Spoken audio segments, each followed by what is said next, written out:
जिस सवाल पर मेरी नज़र अचानक जा रही है वो है हिमांशु जी का सवाल। और वो क्यों जा रही है, उसके बगल में इन्होंने जो एक ये अलग रंग से आ रहा है और वाई लिखा हुआ है ना, ये ध्यान खींचने के लिए एक पर्याप्त कारण है। लेकिन एक चीज़ पहले बता देते हैं हिमांशु जी, इसको आप एडवाइजरी फीस बिल्कुल मत समझिएगा।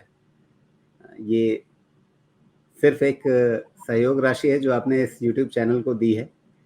एडवाइजरी फीस के रूप में ये बिल्कुल नहीं है कि आपने फीस दी है और सोमेश जी ने आपको एडवाइस दी है।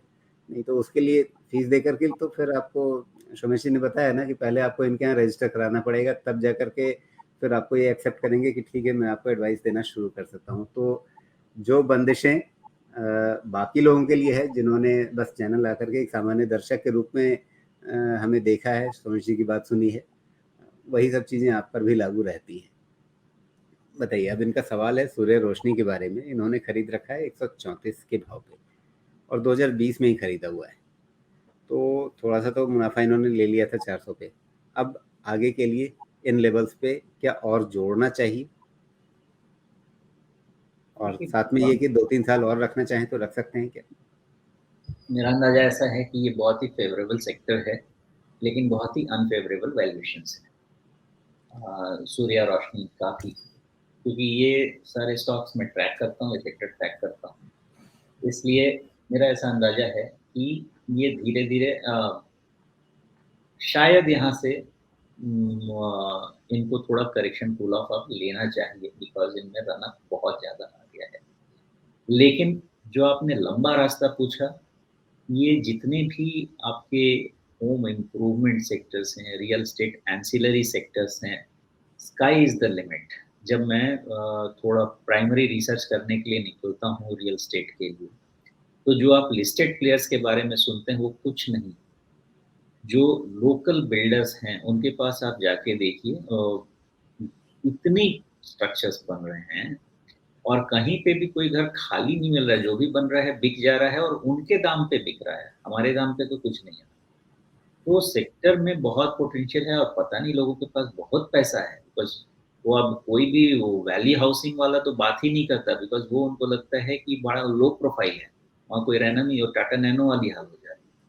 तो अब सिर्फ प्रीमियम हाउसिंग की ही बात हो रही है। मतलब ये सेक्टर आपको ग्रो कब करेगा? जब आपका रियल एस्टेट में अच्छा ग्रोथ हो, चाहे वो कमर्शियल हो, चाहे वो आपका रेसिडेंशियल। तो उसमें काफ़ी ग्रोथ बचा हुआ है लॉन्ग टर्म के लिए, इन सब के पास बहुत ट्रैजेक्टरी है। ये है कि रन अप काफ़ी हो चुका है, थोड़ा करेक्शन पुल अप दे दे तो अच्छा है। सूर्य रोशनी अमंग अदर स्टॉक उतना प्रॉब्लमैटिक नहीं है इन टर्म्स ऑफ वैल्यूएशन जो सेक्टर के बाकी और सब स्टॉक्स में हो रहा है। तो ये इसके रिलेटिव बेनिफिट में जाता है थोड़ा। जी। अ, लेकिन थोड़ी अब तारीफ तो हिमांशु जी की भी करनी पड़ेगी। उन्होंने कब खरीदा जब 134 का भाव इनका है? कब आया होगा? इन्होंने खरीदा है 2020 में। तो शायद उन्होंने यहाँ पर जब वापस पलट के चलना शुरू किया था अगस्त 2020 में, तब खरीदा होगा शायद। या हो सकता है कि जब गिरते हुए यहाँ पर आया था तब खरीदा होगा मार्च में। मार्च में या अगस्त में, दोनों समय में जब भी इन्होंने खरीदा तो कुल मिलाकर के एक बढ़िया डिसीजन, उनका बढ़िया फैसला साबित हुआ। और उसके बाद से सबसे दिलचस्प बात यह है कि इतना ज़्यादा मुनाफा देखने के बाद उसमें बने रहना और एक अच्छा खासा मुनाफा होने के बाद इतना बड़ा रिट्रेसमेंट आना, उसको भी बनाए रखना, ये सारी चीज़ें इन्होंने दिखाई हैं। एक बढ़िया इन्वेस्टर वाला ट्रेड सारा कुछ इन्होंने दिखाया है। अब आगे और 2-3 साल रखेंगे तो क्या ये फ़ायदा कंटिन्यू होगा? मेरा अंदाजा है ये सेक्टर में बहुत पोटेंशियल है।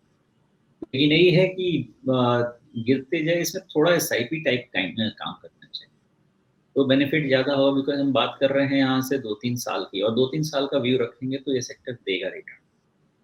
तो उसके कारण मेरे व्यू में किसी तरह का कोई चेंज नहीं है, पॉजिटिव है ये सेक्टर।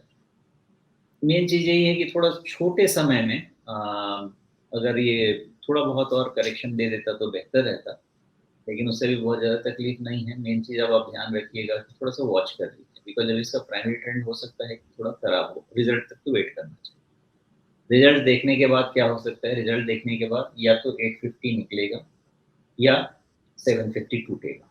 ये 100 पॉइंट का रेंज है, तो 100 पॉइंट में बहुत ज़्यादा 10-12% तो वॉच करने के लिए आपको देना पड़ेगा। जी। तो लेकिन रिज़ल्ट मार्च तिमाही में जो इनका नतीजा आया था, उसमें अचानक से इनका प्रॉफ़िट काफ़ी बढ़ा था।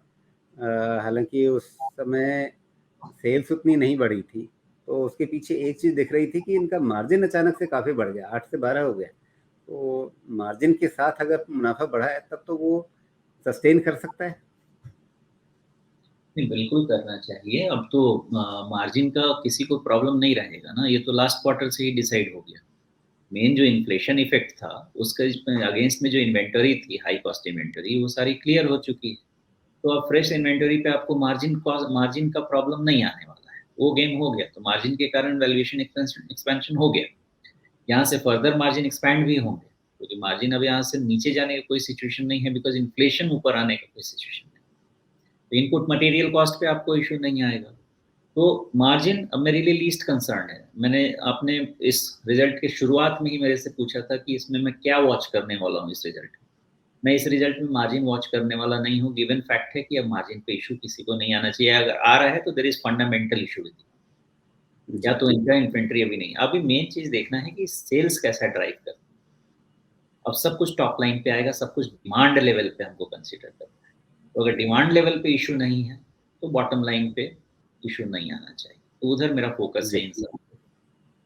ठीक है, तो मतलब मोटी-मोटी चीज़ कि कंसिडरिंग कि इन्होंने 3 साल से रखा है, अच्छे खासे मुनाफ़े पे बैठे हुए हैं, मतलब अप एंड डाउन वॉलेटिलिटी को झेलने की अच्छी खासी क्षमता इन्होंने पहले भी दिखा रखी है।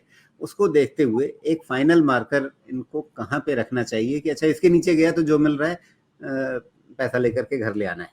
तो शायद मेरा इनका सवाल समझने में मेरा इश्यू है, बिकॉज़ मुझे लगा कि इन्होंने 400 पे बेच दिया है, ये फिर से खरीदना चाहते हैं। इनके पास है नहीं है। तो नहीं, पार्शियल प्रॉफ़िट बुकिंग की थी उन्होंने, अच्छा, तो 400 पे ठीक है, पार्शियल प्रॉफ़िट बुकिंग की थी। तो अच्छा काम कर लिया आपने। अभी तो अब ये सब लंबे समय का स्टॉक है, तो लंबे समय के लिए आपके पास 200 ईएमए के पहले आपको कोई हिलने-डुलने की ज़रूरत नहीं है, मेरा ऐसा अंदाज़ा है। तो जी, अभी स्टॉक चल रहा है करीब-करीब 775। 790। हाँ, तो आप यहाँ से 100 ₹125 का नीचे का डाउन साइड तक देख सकते हैं। अगर रिज़ल्ट ठीक नहीं रहा तो क्या होगा? 50 डीएमए के नीचे है, 100 डीएमए के ऊपर है, सैंडविच बना हुआ है। 100 डीएमए इसका एक काइंड ऑफ होप है और 50 डीएमए एक काइंड ऑफ रेजिस्टेंस है। 50 डीएमए क्लियर हो गया तो आपका आराम से 850 क्लियर हो जाएगा और स्टॉक में चाल अपने आप आ जाएगी। जी, 100 डीएमए अगर नीचे चला गया, जो कि 750 मैं कह रहा हूँ लेवल, तो उसके बाद ये फिर जाएगा टुवर्ड्स 650। लेकिन उससे नीचे मुझे नहीं लगता जाने के चांसेस रहने चाहिए, बिकॉज़ इतने भी इसके स्ट्रेस्ड और टाइट वैल्यूएशंस नहीं है, ठीक मेरा है, तो ऐसा। अगर अगर 2-3 साल और रखना चाहते हैं, उस बारे में सोच रहे हैं, तो फिर आराम से ये 200 डे मूविंग एवरेज को ट्रैक करते रह सकते हैं। उसके नीचे अगर कभी भी जाने लगे, तो वहाँ पे जो भी प्रॉफ़िट मिल रहा है, उसको ले लें। उसको ट्रेलिंग स्टॉप लॉस का लेवल। जी।